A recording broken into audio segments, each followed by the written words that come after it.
Welcome to USA Global TV and Radio, where our mission is to provide education, entertainment, hope, and inspiration. USA Global TV and Radio connects you with experts and audiences all around the world every single day to help you succeed in business and to live a richer life. Visit us at usaglobaltv.com to learn about career and life-changing training and mentoring programs like the Listening Mentor.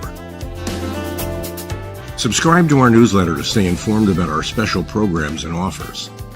Discover how you can become a guest on one of our shows or a host or producer of a USA Global TV and Radio show of your very own. That's USA Global TV and Radio, where the doctor is always in.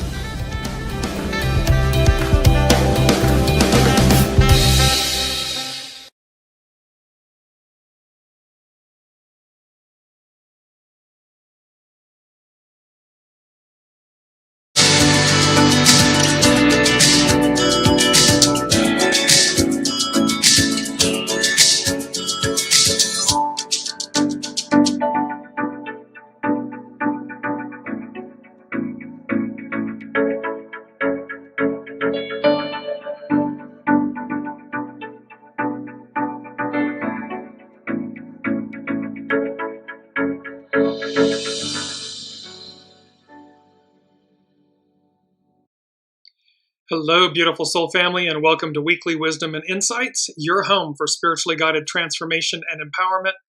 I am your host, DearJames, and together with the unseen, Spirit, Source, and Symphony, we look at the current energies, the intuitive wisdom and insights, and we go as guided.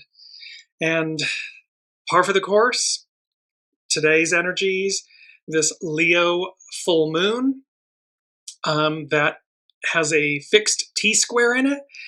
And at the apex of that T-square is Uranus, of course, the planet of the higher mind, but also expect the unexpected.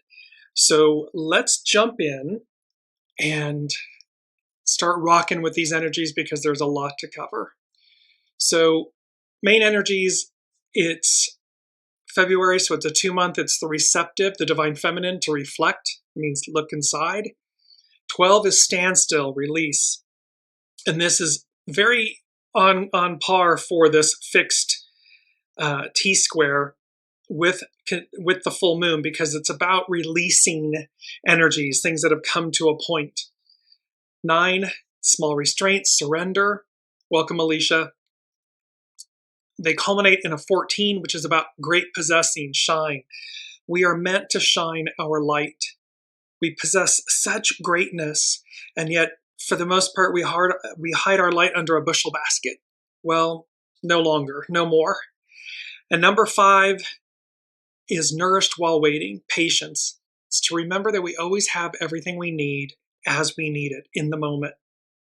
Now, as we look at the astrological influences, let's see what's going on astrologically. And this is going to play, you're going to see how we're working with air, swords, and this collision course, but I'll get to that in a minute. So here, Uranus is direct, Jupiter is now direct, Neptune is still conjunct the North Node. We have the Sun, Mercury, Cazimi, meaning the Sun and Mercury were together, conjunct. And then, of course, today, the 12th, Leo full moon, with this fixed T-square where Uranus is at the apex. The themes for the astrological influences is air, and then drama, defiance, disruptions. Because again, remember, this fixed T-square, things are coming to a head. The pressure has to be released. So there's drama, defiance, disruptions, and then this air element. And before I go, and forgive my voice, I'm dealing with a little bit of a cold, but anyways, moving along and moving through. Let's just take a quick look because we're talking about it. This is from Pam Youngin's North Point Journal, and she's talking about the full moon, and she's saying this full moon forms a stressful T-square configuration with other planets, so we'll be facing some important challenges this week.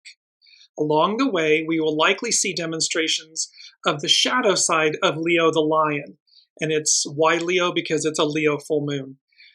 And she's talking about self-absorption, a demand for attention, pride, and arrogance, overly dramatic behaviors, temper tantrums, and attempts to dominate others.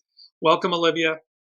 So this full moon T-square literally it's the sun and Mercury are on one side, they're opposite the moon on the other, and then it makes like a triangle. I'm going to show you this in a minute.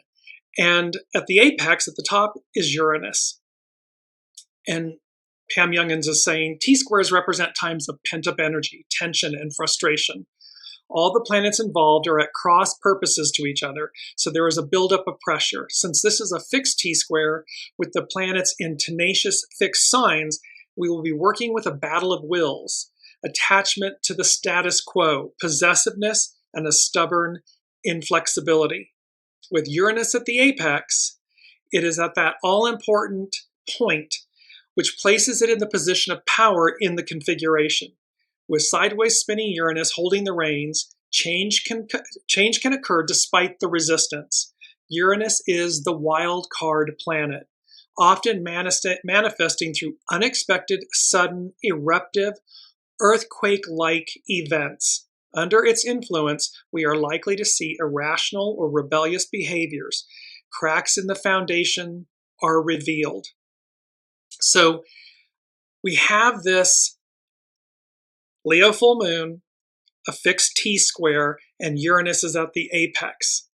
And so again, astrological influences, this air element, drama, defiance, and disruptions. Now, why air? Well, take a look here. Look at the inner circle, and this is the Leo full moon astrological chart. And you see the large red triangle, and then you see the blue line cutting through the top of it. That is the alchemical symbol for air. And you see that the tip, the point of the triangle, is pointing right at Uranus. And so that instantly said to me, air. Air, the element of air, is playing a role. And so before we get to our main theme, I want to go to the air element, just so we're going to set the stage. So remember, air, swords, collision course. So this is from Bernadette King on buildingbeautifulsouls.com. Air represents new life, power of the mind, and communication. And this is one of our first quotes by John F. Kennedy. We all breathe the same air. One could say we all bleed the same blood, but this is we all breathe the same air. And the element of air is a powerful teacher and divination tool. In Western esoteric and New Age traditions, the entirety of the world's energy has 5 associated elements, namely earth, air, fire, water, and spirit, known as ether. Each of these elements has specific vibrations and characteristics. The air element corresponds to the eastern part of creation. It symbolizes in that eastern part of creation. It's going to be important coming up with collision course. It symbolizes a vast network of vital breath, from the winds that brought the universe into being to the first cry of a newborn baby or first breath of life, known as Om. Where earth is fixed, air is most definitely fluid, movable. It's also connected to the mind, wisdom, spirits, and the soul. Classical Greek philosophy separated the air element into atmosphere, where we live, and a higher region above the clouds. When they wrote about air, it was about the lower form versus ether, something filled with light energy. In sacred geometry, the symbol for air is the octahedron, cementing the air element between fire and water alchemically. And we've been talking about air over water for a few shows now. This means that air energy can work with fire or water, and it can also become an intermediary or bridge between the two. In Hindu writings, the word for wind is Veda, which means to blow. There is also a second word, prana, that symbolizes the breath of life. Prana is the Father God, and his breath is one of the 5 sacred elements in this religious tradition. The element of air is an excellent representation of spiritual faith. Air reminds us that there is much more to this world than what we can see and teaches us that we must grow and change as the world does likewise. Air, and more specifically the wind, appears in a variety of divination systems. From observing how the winds move the clouds or trees to holding a handful of dirt to the breeze and seeing what pattern it forms, air carries a message. So this Leo full moon, this fixed T-square with the apex at Uranus, air carries a message. It's going to carry a very powerful, disruptive, in-your-face message or messages. The Chinese, Greeks, and Romans all listened to the wind and paid attention to what direction it comes. Winds arriving from the south and east portend good things. Sudden alteration in wind direction likewise predicts transformation or change, not all of which is good. The voice of the wind matters. It is gentle. Is it gentle or angry? Native Americans and Aborigines use wind divination as a means of receiving messages from the divine. In the tarot, the wind element is represented by the suit swords. And let me just bring this up really quickly. Swords. And so in the center, we have the Ace of Swords. On the left is the King of Swords. On the right is the Queen of Swords. So here in tarot, the element that represents air is swords. As a mantra, the swords suit says, divide and organize, or divine and inspire. Swords, like the air element, often symbolize an epiphany, the proverbial aha, of our mental processes. The suit of swords is all about clearing out clutter, leaving the path ahead clear. The counsel of the sword is that our opinions and thoughts, particularly when they manifest in word or deed, may bear two edges. So swords are about clarity, truth, cutting through the minutia, the illusion. And so here we have this air element we have that's associated with this Leo full moon. And then swords.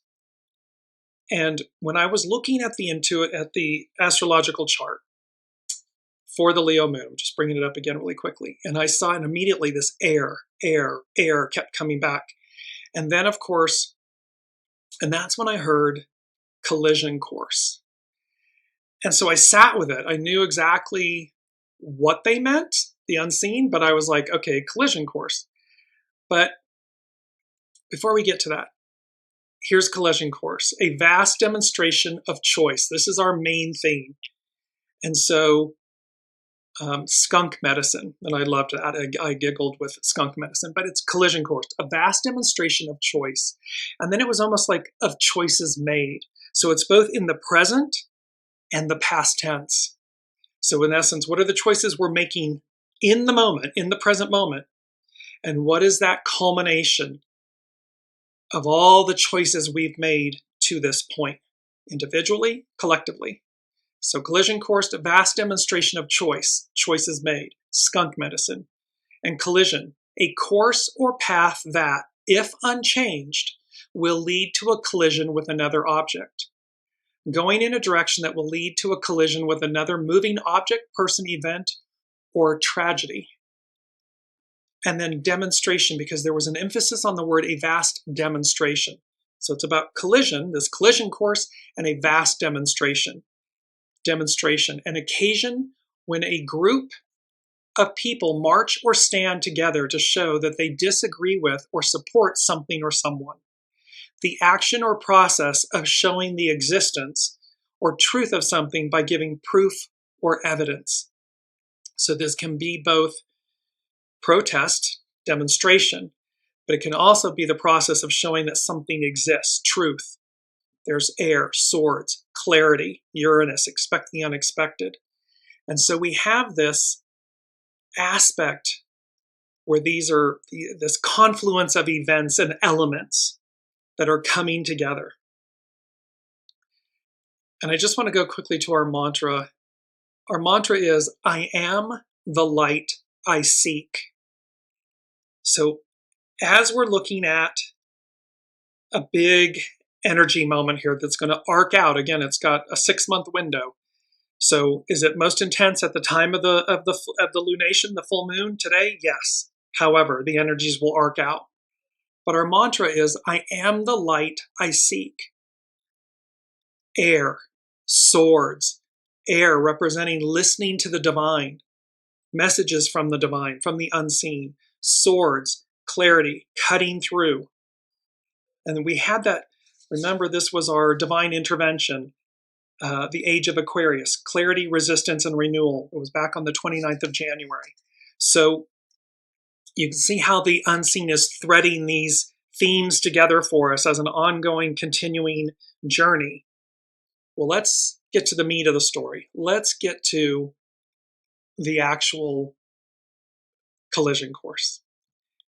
And this, because when that came, this collision course, a vast demonstration of choice. And then I had this awareness that it had to do with Master Jesus. And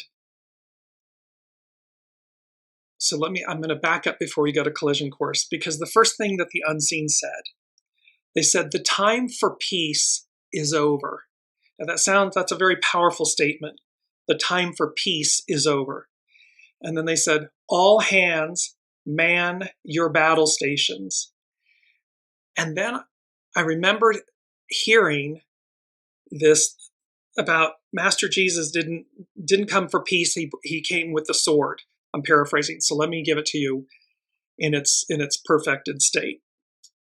In Matthew 10:34, Jesus says, do not think that I have come to bring peace on earth. I have not come to bring peace, but a sword. Sword, air, this Leo full moon, Leo, the house of Judah, Master Jesus, the lion. This verse is often interpreted to mean that Jesus' teachings will sometimes cause division and conflict within families and communities, as people may choose to follow him over their own family members should their beliefs differ. Some scholars also see the sword as a metaphor for the spiritual battle against evil forces that Jesus came to confront. Context is key. While this verse seems violent, it's crucial to understand the broader context of Jesus' teachings, which emphasize love, forgiveness, and nonviolence. The sword is not meant to be a literal weapon, but a symbol of the disruptive power of Jesus' message. He was speaking truth to power, to the religious power, those in power, to the Roman Empire power, and he came with a very simple, pure message. Love. Go direct to the Father. We don't need intermediaries. Certainly not if they are, in essence, corrupt. With all hands man your battle stations. In the U.S. Navy, when you hear the phrase general quarters, all hands man your battle stations over the ship's loudspeaker, something life-threatening is possible. When this announcement is made, sailors quickly grab their survival gear and head to a specific location on the ship where they await further instruction. Routinely, there are general quarter drills.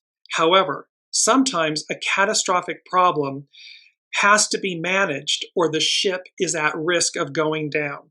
The message is be prepared, be ready. So the unseen is saying to us, the time for peace is over. All hands man your battle stations. And then this Master Jesus saying, I have not come to bring peace, but a sword. The sword represents divine wisdom, messages from the divine, and it represents divine clarity, truth, purity, cutting through the minutia. So now let's connect these events, this Leo full moon, the fixed T-square with Uranus at the apex, with collision course. And this is an excerpt from a March 2000 article in ChristianCentury.org by Marcus J. Borg and John Dominic Crossan. What, according to Mark, the book of Mark, what, according to Mark, was Jesus' intention for that week in Jerusalem, which turned out to be his last one on earth? Jesus went to the capital city of his people to confront Roman imperial power and religious collaboration with it. He did so from out of the heart of Judaism and in the name of the kingdom of God as God's passion for this earth. We begin with Palm Sunday. 2 processions entered Jerusalem at the beginning of the week of Passover. This is 2,000-ish years ago.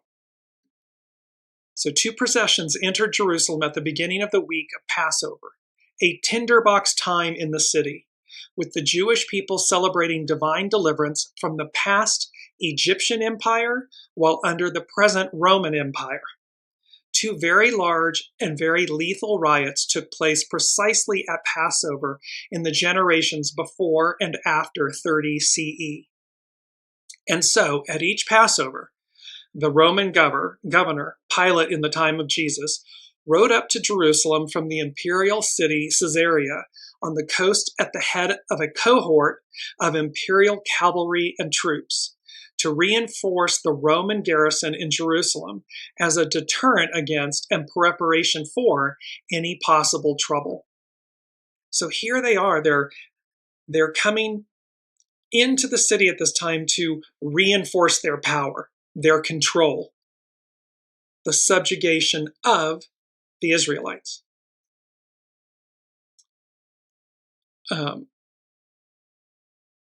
Pilate's procession, arriving from the west, symbolized and actualized Roman imperial power. Jesus entered the city from the east, air, the winds from the east. So Jesus entered the city from the east in another procession, a counter procession. Whereas Pilate rode into the city on a war horse, Jesus entered on a donkey. Mark makes it clear, the book of Mark makes it clear that Jesus planned it in advance.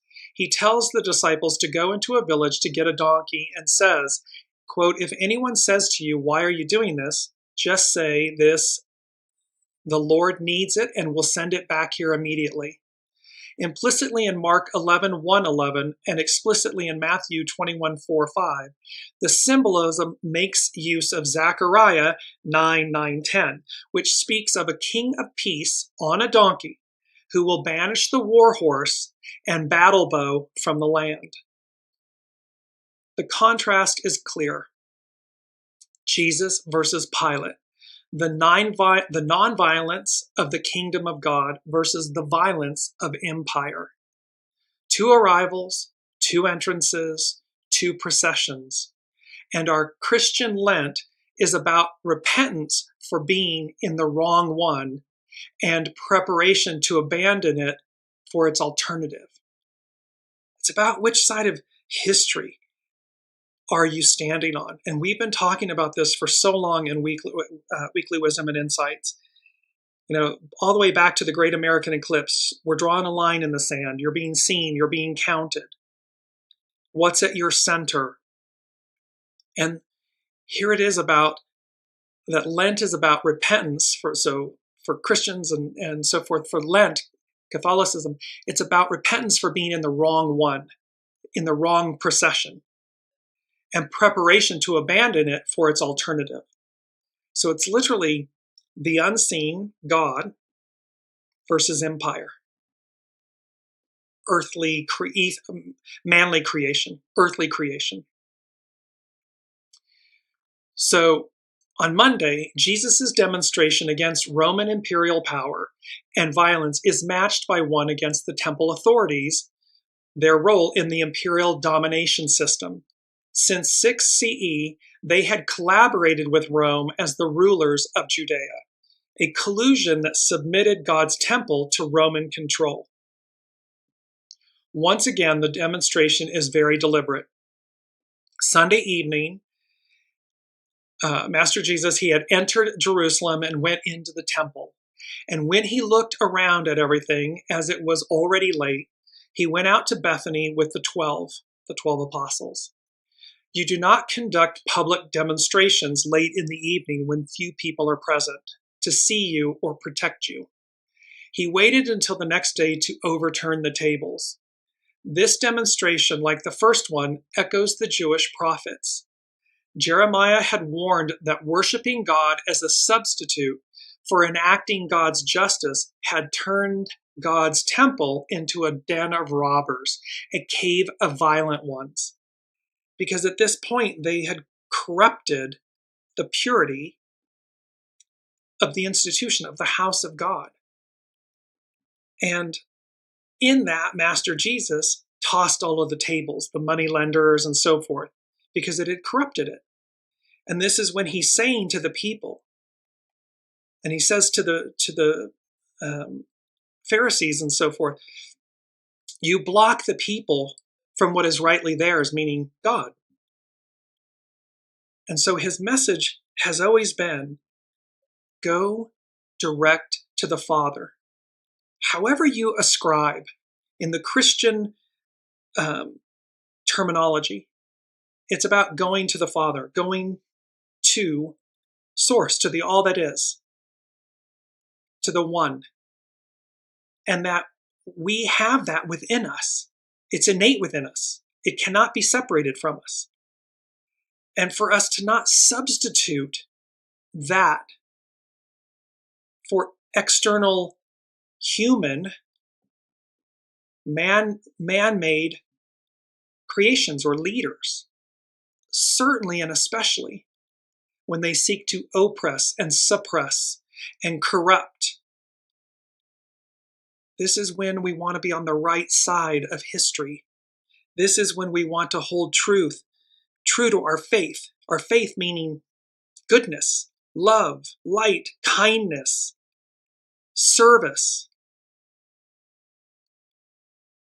They go on to say, on Tuesday, the longest day of the week in Mark's account, Jesus is engaged in a series of conflict stories with the temple authorities and their representatives, ending with, quote, the little apocalypse in Mark 13, in which Jesus warns of the coming destruction of the temple.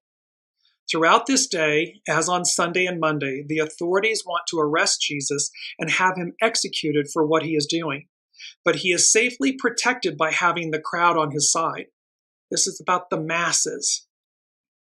This was already clear from the enthusiastic support of many people on Palm Sunday in Mark 11, 8, 10. It continues on Monday after the temple incident. When the chief priests and the scribes heard it, they kept looking for a way to kill him, for they were afraid of him because the whole crowd was spellbound by his teaching. He was speaking truth to them. He was speaking to their soul, and they were hearing it. They knew that it resonated truth. Air, swords, clarity, truth, direct connection. And lest hearers or readers forget, the protective support of, quote, the crowd against their high priestly rulers is reiterated 3 times on Tuesday. So those that seek to harm him are being prevented from doing so because of the masses. We, the people, the Aquarian age, the matriarchal era, we, the people, hold the power. And when we are unified, those, quote, in power are prevented, are afraid.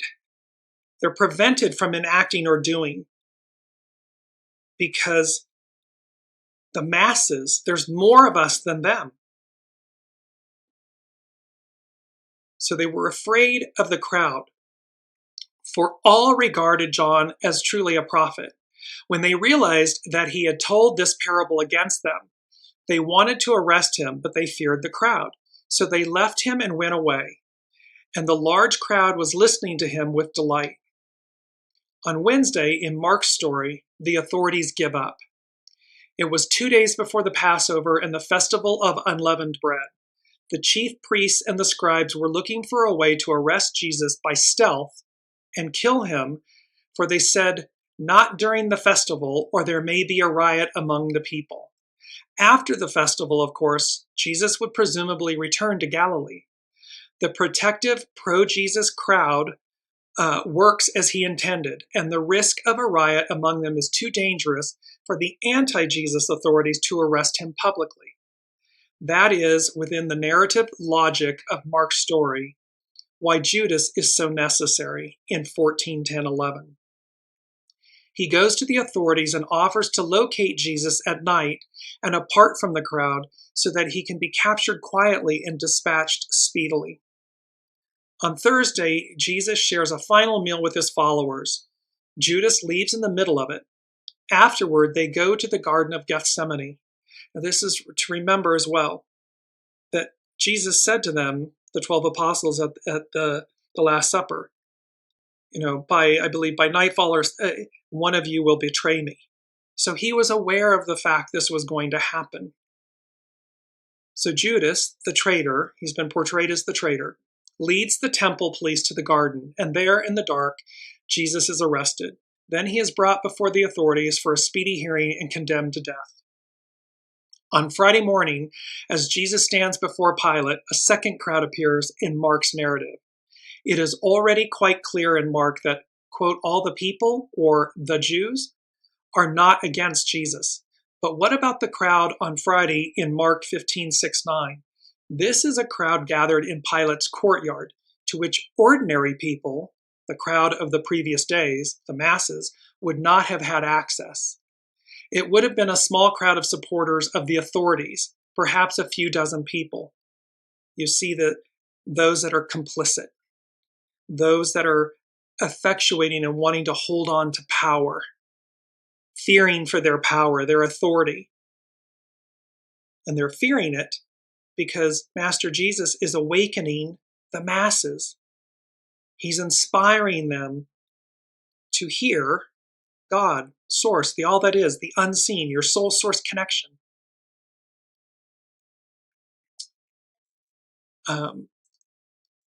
This is the crowd that calls for Jesus' crucifixion, the smaller crowd, not the crowds who had heard Jesus gladly earlier in the week. How does Mark's story end? Jesus is put to death by imperial power. Jesus is raised from death by divine power. The authorities said no to Jesus and his passion for the kingdom of God and killed him. But death was not the end. God vindicated Jesus and thus said no to the powers that killed him. God, therefore, is on a collision course with empire, as always and ever throughout the biblical tradition. 2,000 plus years later, we are at the end of the patriarchal Piscean era. We are at the beginning, the entrance to the Aquarian matriarchal era. And it's as true today as it was 2,000 years ago at the time of Master Jesus. God, therefore, is on a collision course with empire. Do we do what's right? Do we do what we know to be true and correct, good? Love thy neighbor as thyself. Love thy God above all other. Be a good human. Collaborate with others. Cooperate. And there's so much where I already hear this, oh, that's so idealistic and that's so happy hooey and all of this stuff. All because why? Choosing the lesser path, the path of evil, is easier. And yet it goes against who we are. It is our least angel, not our greatest angel. So they conclude this with, we ponder all of this very deeply during Lent, when liberals sadly and conservatives gladly proclaim our America not only as an empire, but as the new Roman Empire. And we also meditate about this. The Jewish historian Josephus's Jewish Antiquities summarizes the execution of Jesus by saying, quote, Pilate, upon hearing him accused by men of the highest standing amongst him, the the Pharisees, the temple priests,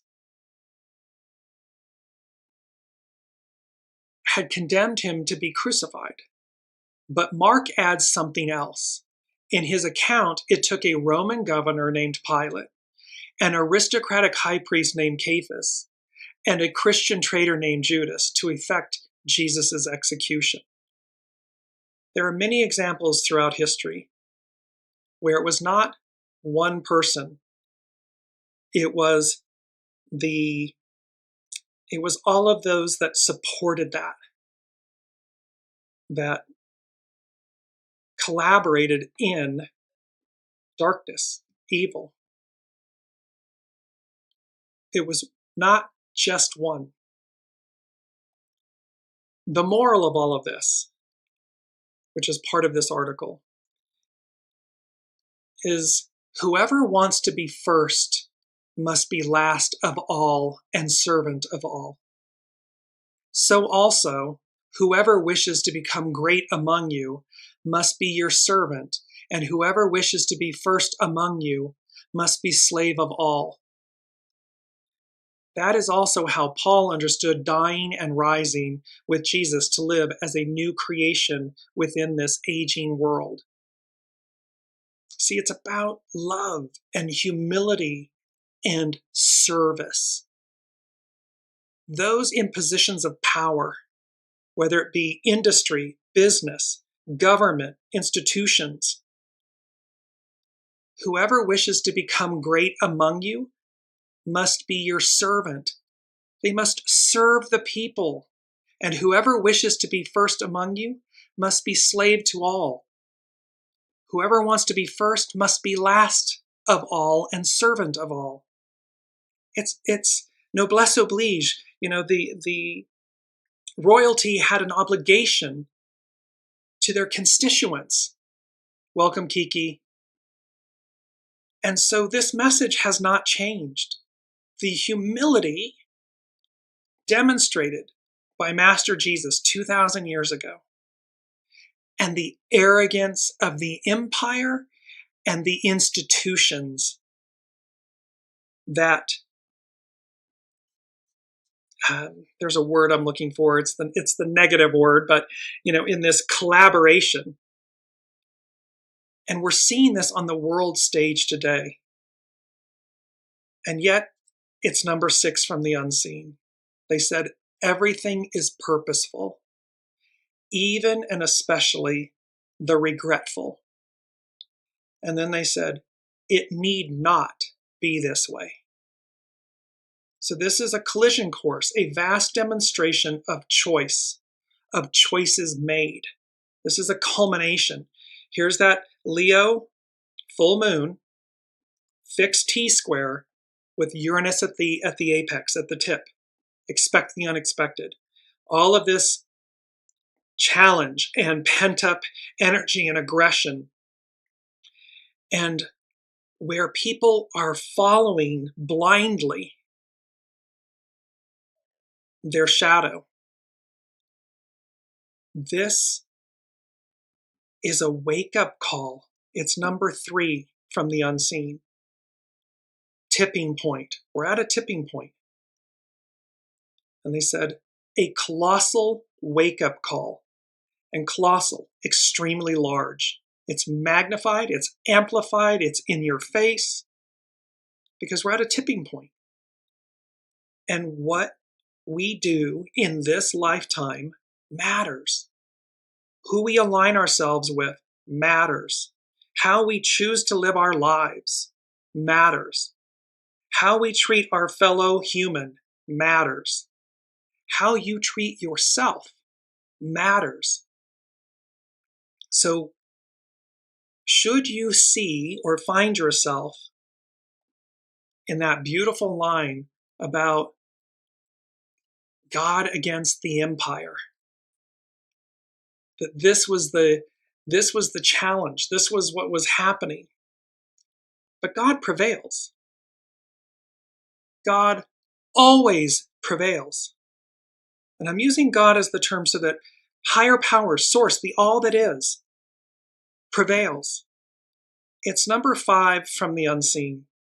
They said Pharaoh failed. And they're talking about Ramesses II. He was the Pharaoh at the time of Exodus. So Pharaoh failed. The Roman Empire failed. Hitler failed. The British Empire, in terms of America and India and so forth, failed. It became a commonwealth. So it became a commonwealth, meaning it changed itself from an oppressive state to a commonwealth of countries. Let us collaborate. Let us come together. Let us celebrate the best of us. So they're saying it's number 5. It's about change. Pharaoh failed. The Roman Empire failed. Hitler failed. The British Empire, in terms of America and India, failed. They said there are numerous examples. And then they said evil's moment in the sun is exactly that, momentary.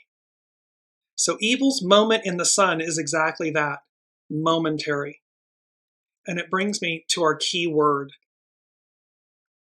which is reckoning. And reckoning and accounting as for things received or done. The time when your actions are judged as good or bad and you are rewarded or punished. The act of judging something. So all of these energies were crescendoing, and I understand this is a heavy topic, a big one. It carries a lot of weight and reference and so forth. But they're reminding us, the unseen is reminding us over and over and over again to choose to be on the right side of history, to be on the right side, the side of God, if you will, not empire. To be on the right side, to be on the side of service and humility, grace, love, kindness, generosity. To be on that side of history. Because the other side, historically, routinely, fails. It may not look like it in that given moment, but inevitably, the weight of its shadow, the weight of its illicitness causes it to collapse. Because it's people's complicity. That was the word I was looking for. Complicit. When you're complicit, it's not a good thing. It is not a positive word to be complicit. And one person alone doesn't achieve this. It's all of those that are complicit. So again, there's a collision course, a vast demonstration of choice, of choices made. Skunk medicine. Let's move to skunk medicine because it's so good. I thought I giggled. As you can see, it's some levity because here's skunk medicine. So in spiritual terms, skunk as a medicine animal signifies the ability to set strong boundaries, defend yourself with confidence, and be unapologetically yourself, even when misunderstood. Essentially, embodying quiet power and self-respect without needing aggression, much like the skunk's warning spray when threatened. So see, skunk medicine is all about self-value, self-worth, being unapologetically yourself, having self-confidence, and being able to do so without aggression. We don't need to scream it. Leo the lion is the head of the pride. It's the king of the jungle. He doesn't have to roar. He just is. Now, he will when he needs to. The skunk will spray you when it needs to. But otherwise, it's a happy little creature going about its business. Skunks teach that true strength comes from knowing your own value and respecting your own boundaries, not from outward displays of aggression.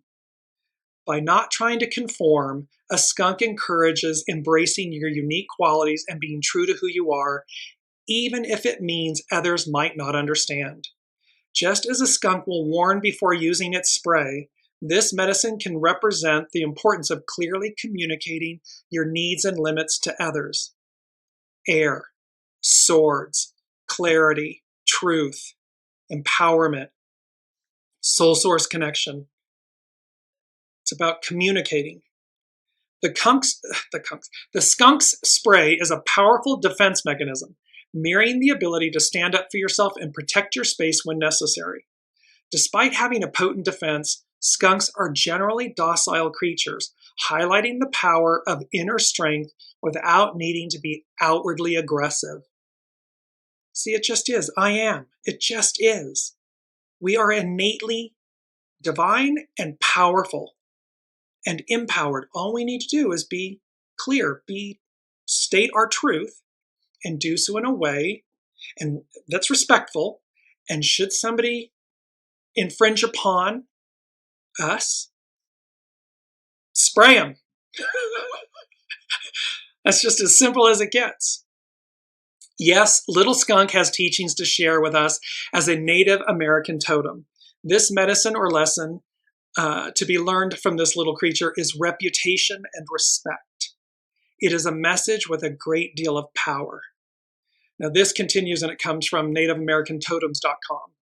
Skunk is unlike other predatory animals in that it does not threaten your life, but your senses. If you were to observe skunk in the wild, you would notice it has a playfulness about it, with an attitude of, I dare you. This little creature commands that you respect its space by the sheer reputation of what it can do. It's silent empowerment. It's silent self-confidence. It just exudes it. People can see. And when they deign to cross the line, set them straight. I'm going to give you an opportunity. I'm going to be clear with you. And here's my boundaries and so forth. Ah, you're not listening? Spray them. That simple. Skunk feels that you have, I dare you, this little creature commands that you respect its space by its sheer reputation of what it can do. If it feels that you have stepped too far into his or her territory, you will wish that you had not invaded that space. Brother Sister Skunk teaches us that by walking our walk and by respecting ourselves, we can create a position of strength and an honored reputation. The way we carry our bodies relates to the people around us and what we believe about ourselves. When our sense of self is strong, there is no need to bully, torment, aggravate, or overpower the people around us. See, it's the weak parading. It's an illusion. Oh, I'm so powerful. And they're terrified. And they're certainly terrified of the masses. That's why all the bravado and all of the yelling and the screaming and the demeaning and all of this oppression and suppression, because they're terrified. They're weak. But we, the people, when we simply stand in our power, our truth, it speaks volumes. It says everything without saying a word. When our sense of self is strong, there is no need to bully, torment, aggravate, or overpower the people around us. Our self-esteem permeates our body's energy and is recognized by others on an extrasensory level. When we impart who we are without ego, respect follows. Because again, it's not the person, the greatest military person isn't the person that massacres and kills thousands or hundreds of thousands or millions of people. It's the one that doesn't shed a drop of blood and achieves results. There's collaboration, there's cooperation, there's intelligence and ingenuity. There's compromise, there's seeing so that the sacredness of life is not spilled, is not sacrificed. Our self-respect repels those who are not of like mind and attracts those who are walking the same pathway. Skunk uses its odor to attract its own kind and to repel those who choose to invade its space. The medicine or lesson of skunk is to learn how to handle our energy flows. This is about how we handle ourselves and what side of the line are we on, what's at our center, and then hold to it. our body language or reputation is the personal medicine that others observe. The way we use our energy will attract either honor or disgrace. What we believe about ourselves can offer great protection when we walk tall and respect ourselves and others. This is back to Master Jesus. Respect, service, humility, love, kindness, generosity. This message is coming over and over and over again.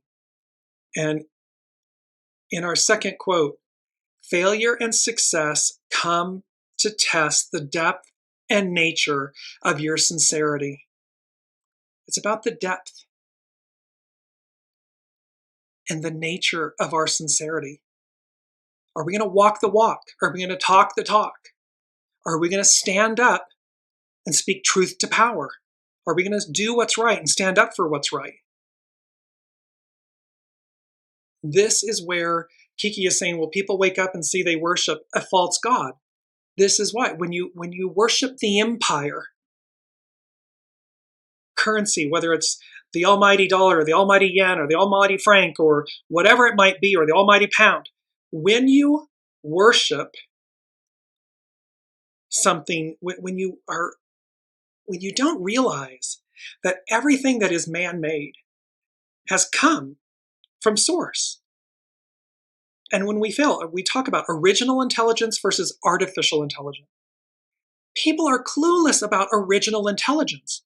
Where does all of this creation, all of these advances, all of this amazing technology, all of these things, it comes from original intelligence, source. And yet, we ascribe, no, that's from me, I did it. Or no, they did it. Or no, artificial intelligence is going to be the way. It's going to know. It's artificial. It's in the name. It's not live or Memorex. It's not live. It's artificial. It's secondary.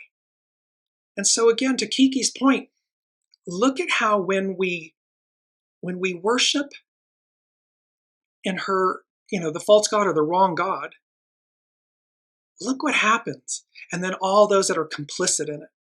And they do it all because what do they want? Wealth and control and power. For what? You don't take it with you. We talked about that in the last show. But what you do take with you is all of those actions, all of those thoughts, all of those words, all of those deeds. All of that is your karma, which becomes dharma. So stop and think about it. Yes, Olivia's saying at least they named AI correctly, yet they don't even see it because, again, here's this construct of somehow, the wealthiest people do you think you did this? You alone, you amassed this. Of course you didn't.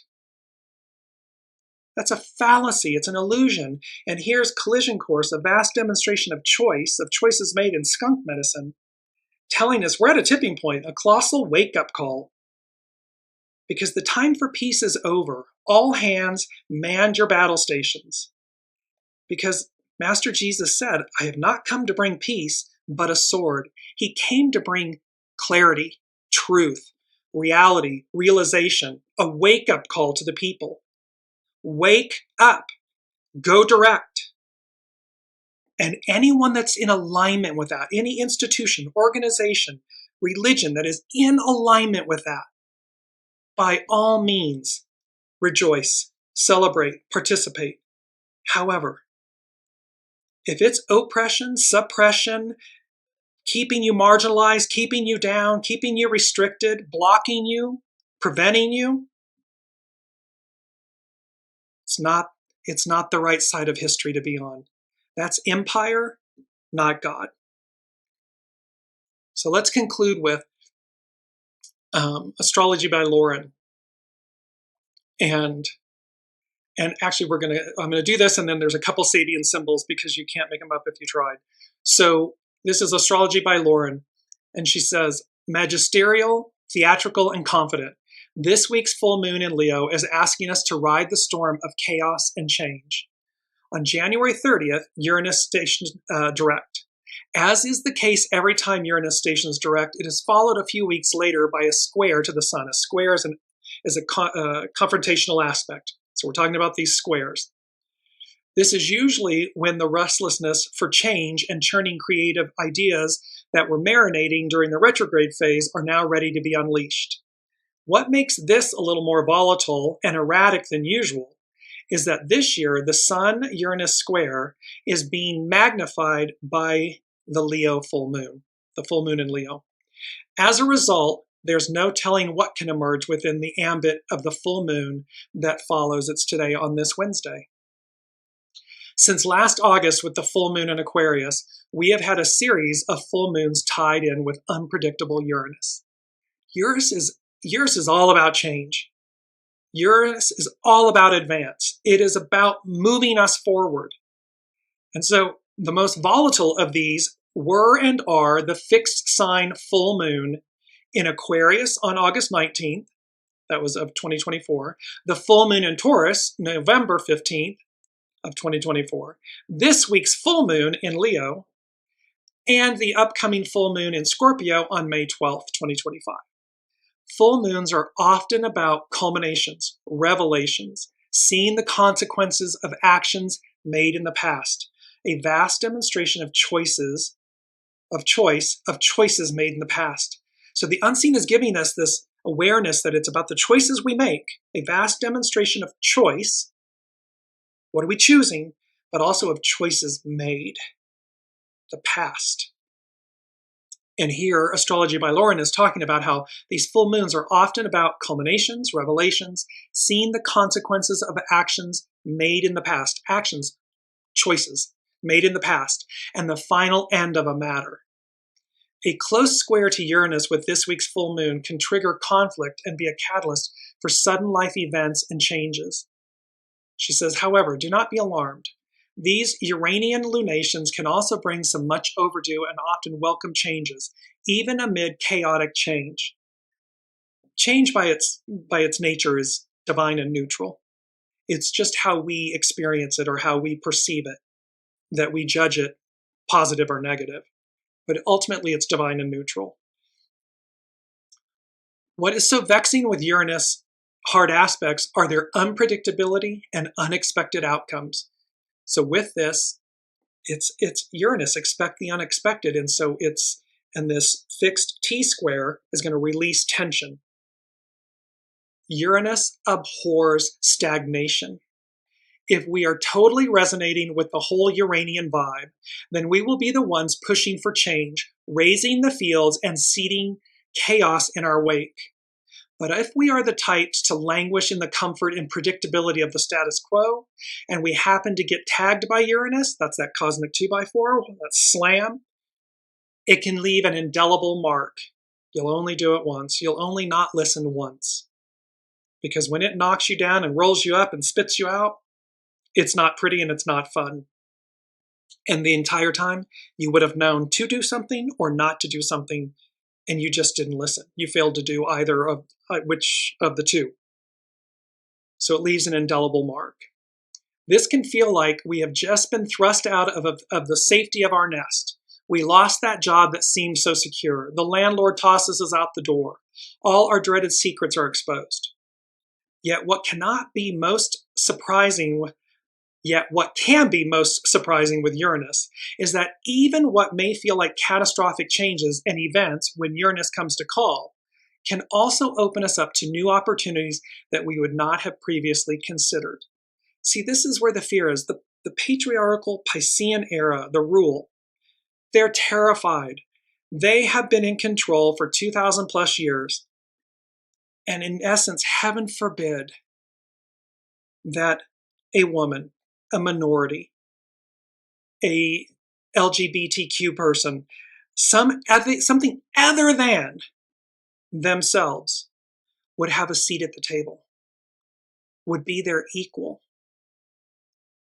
That means I'm giving up power. That means I'm not in charge. That means I'm not dictating. but this is the end. This number 4 from the unseen, and it's number 4, it's foundational. They said, you've reached the end, ... Time for a new direction, a new pathway. So we're all individually and collectively, in our individual lives and collectively, we are being asked to look at, because we've reached the end. There is a new way, there's a new direction, there's a new era. And thus, if you're cleaving to the old, cleaving to a relationship, cleaving to, a job, cleaving to a way of life, a title, a label, an identity, if you're cleaving to it, Pharaoh failed, the Roman Empire failed, Hitler failed. There are numerous examples. This too will fail, this clinging to the old. It's going to fail, it will collapse. Why? Because it goes against God. It goes against the arc of destiny. It goes against what's before us. It's just that plain and simple. So this is a wake-up call for us to be individually and collectively, come to our truth. Are we going to walk the walk, talk the talk? Are we going to embrace the new? Because again, it's about new opportunities. Uranus brings new opportunities that we may have not previously considered. Astrology by Lauren, she concludes, and so these full moons can also be catalysts from which great movements can emerge. Positively, Uranus weather brings us the willingness to take chances, to try new things and experiment with innovative ideas. Even if we don't personally go out to seek the things of Uranus, excitement, the freedom to embark on a new path, opportunities for creative expression and greater authenticity, it finds us. See, even if we don't go looking for it, it's going to find us. It's going to come. And again, you'll know, you'll hear it. You'll know to do something or not do something. And it's just to simply walk the walk, talk the talk, use skunk medicine, butterfly medicine. We've had a lot of these beautiful animal medicines, these animal medicine totems. They are so powerful. Illuminating and inspiring even unwelcome changes under the aegis of Uranus can bring a flash of sudden clarity and renewed motivation to make a new start. It's swords, it's air, it's clarity, it's truth, it's cutting through the illusions. Our emotions rise to the surface at the full moon. That is today, the 12th of February, 2025. So, although this moon could be very illuminating, it can be subject to impulsive actions and volatility. Therefore, wait until after the full moon to make any major decisions or have those important discussions. Uranian moons can bring out new information, and you will want to process all that before leaping in or jumping to conclusions. So in essence, sit with it. You're going to have the awareness, the knowings, or you've been knowing what to do. Allow it to sit there and then be ready to execute, ready to take action, or inaction as it may be, in the days following the full moon. Full moons are usually strongest as we approach them. Therefore, wait until after the full moon on Wednesday, the 12th of February, to make those major decisions. Start anything new or go in a new direction. So it's about waiting to make these changes and it happens. And then she concludes with this, the full moons of August 19th, 2024, November 15th, 2024, February 12th, 2025, and upcoming May 12th, 2025. With this series of Uranian full moons, rules are being broken or ignored. Plans are being disrupted. Sudden events change the landscape, and the status quo is becoming upended. However, there can also be opportunities to take a step forward even amid all the chaos. Our evolutionary growth as a humanity is riddled with growing pains right now, but which can also accompany extraordinary opportunities for growth and change. We are waking up. Wherever we see the signs, Taurus, Leo, Scorpio, or Aquarius in your natal charts, you're going to receive a jolt. So what Astrology by Lauren is speaking to so eloquently and powerfully, this is there's chaos, there's confusion, there's epic change. And to the unseen's point, everything is purposeful, even and especially the regretful, meaning there's a lot of things happening around the world that are incredibly regretful. It need not be this way. However, in the dismantling, in trying to dismantle governments and institutions and this way of life, because it's from an illicit manner, it's from a shadow aspect, it's from trying to retain patriarchal power. That will be, the weight of that will be its own undoing. Because the people, the masses, 8 billion souls on the planet, the vast majority, all but the vast majority, are hardwired to proceed, to go before them, to see what's new, to keep co-creating anew. And as Astrology by Lauren said, Uranus abhors stagnation. Well, trying to go backwards, trying to stop time, that's stagnation. And Uranus abhors it. And it's the higher mind.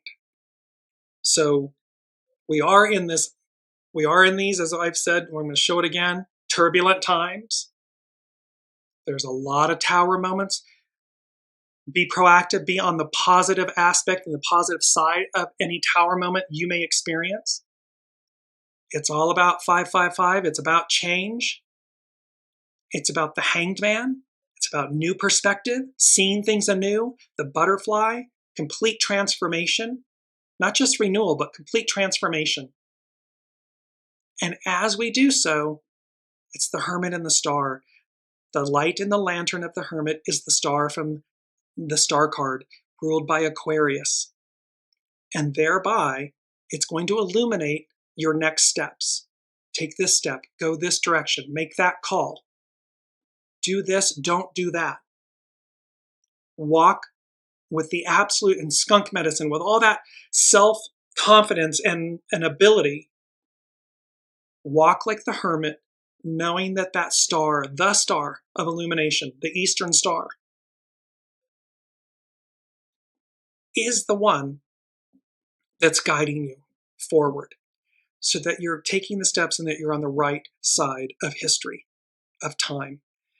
You're on the right side. That's the bottom line. So there we are. Heavy, big show. Thank you for bearing with me. And as always, we will see what's coming up next week. Until then, be well, be kind, and be on the right side of history. Love you all.